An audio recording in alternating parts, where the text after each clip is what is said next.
So synchronicity and astrology. Now, this is a video that I've been thinking about making for a while. I thought I was going to be able to ease into it, but um, circumstances in this October of 2020 make that impossible. So let me just give a little background here. So I have been working with dreams this time through for about 5 years. And one of my missions has been to make dreaming accessible, to describe it as an ordinary human experience, which it is. And I think one of the things that we have done in the last 100 years or so is made the dream world less accessible in a variety of ways. So that was my mission. There comes a point when it's important to then take that ordinariness into the context of the extraordinariness of being a human being and what that's all about. Now, so we're at that point. I would also say, just sort of at a very high level, many people are not aware that Carl Jung, in the last several decades of his life, became a master astrologer. Why? Well, it turns out that the archetypical concepts that he used showed up very clearly in people's astrological charts, their natal charts, date and time they were born, what was the array of the planets. And this work was carried on, I mean, not directly, but sort of the next phase of it was done by people like Stanislav Grof and Richard Tarnas. And sort of the reference book for all that is a book called Cosmo and Psyche. So I don't want to go too far down this rabbit hole, but I just want to let you know that in the psychological community, the connection between psychology and astrology in some arenas is very strong.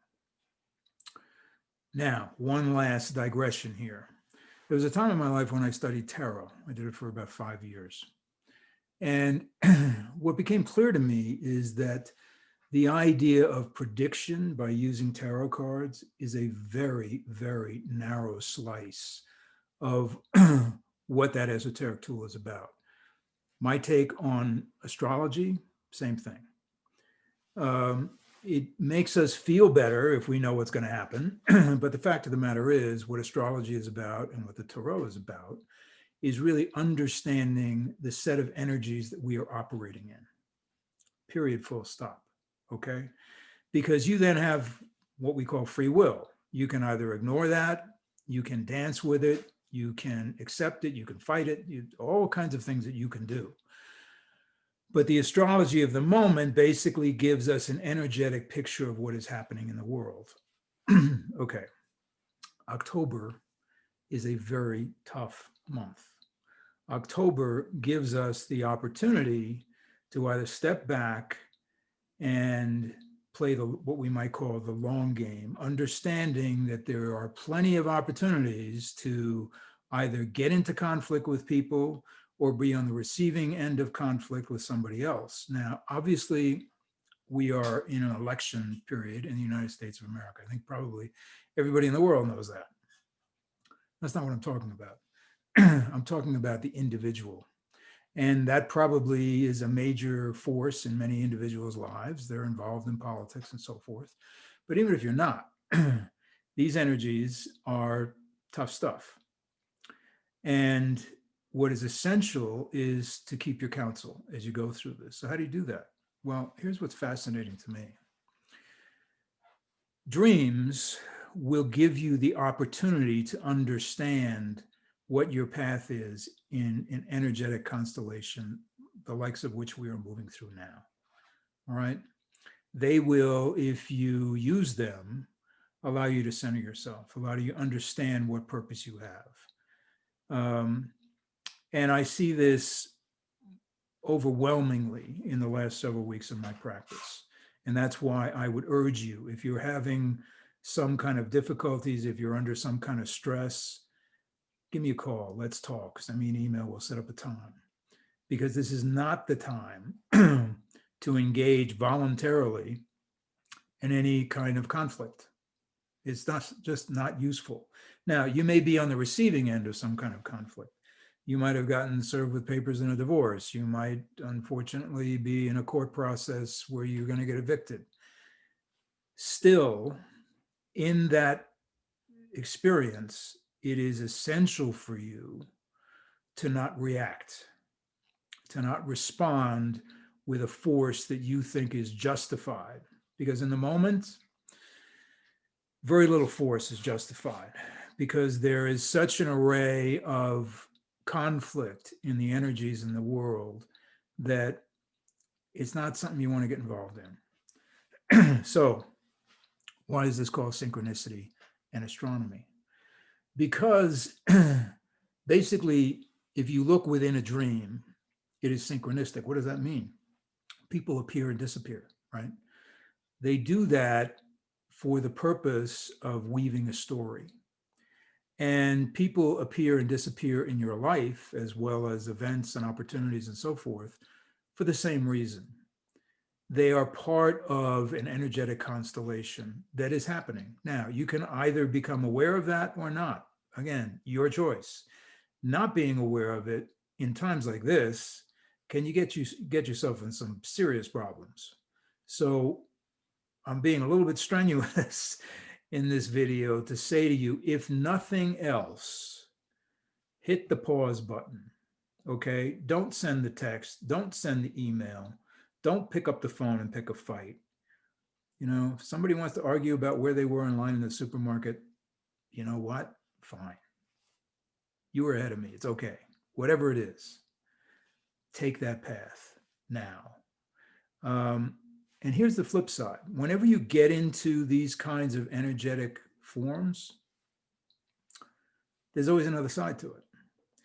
Because if you can keep yourself out of the conflict, what happens? There's also, because of this energy, the opportunity for some pretty serious breakthroughs, either in your personal life, your professional life, your creative life. All of a sudden, boom, things change dramatically, all of a sudden. So not only am I counseling you to stay out of conflict, but I'm also suggesting to you that there's a more than good likelihood that if you stay within yourself, if you maintain relationships with others based on love rather than conflict, there's some pretty incredible things that can happen in this month as well. From an astrological perspective, we are in sort of the last quarter of this year and the last 3 to 4 months of some very difficult energies. Doesn't mean everything's going to be, you know, bluebirds singing in January, but we will be through a lot of difficulties that are still ahead of us. And what I want to do in subsequent videos is really expand on this idea of synchronicity and expand on this idea of the forces that are in your particular life.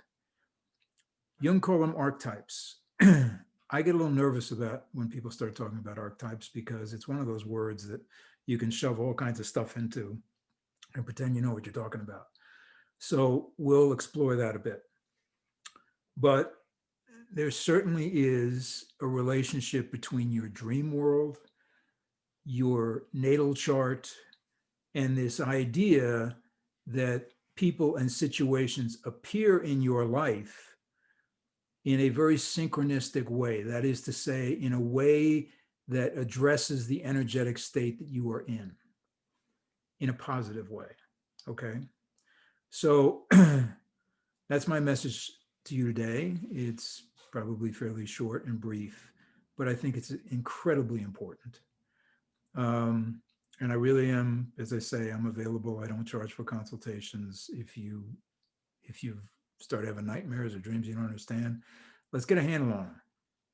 Now is the time. Because what is going to happen through this process, and we've already seen it, is that a tremendous amount of what you thought was the way the world worked is going to turn out to be not the way the world works. And some of that's going to be terrific, and some of it is going to be very stressful. And what's essential is that you stay in the essence of who you are, and your dreams will guide you. All right? So, no conflict. Back off. Play the long ball. Don't send the email or the text. Okay? Take care of yourselves. We're going to get through this. We're past the middle point. This is a tough month. I'll talk to you soon.